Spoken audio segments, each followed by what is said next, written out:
Este domingo, día 16, ás 11 da mañá, regresa ás rúas da Valenzá a carreira pola igualdade de Barbadás. Unha carreira que pretende facer do deporte un dos motores da igualdade entre homes e mulleres. O deporte ten que ser un motor, como decía antes, da coparticipación, da inclusión, da loita polos dereitos da muller, demostrando que as mulleres tamén poden facer deporte en igualdade de condicións cos homes.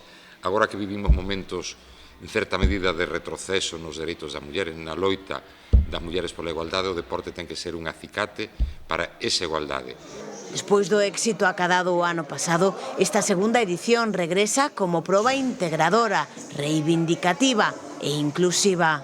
Porque poderán participar todas aquelas persoas que o desexen e o percorrido poderá realizarse camiñando, correndo, en cadeira de rodas, en bicicleta, patins ou patinetes.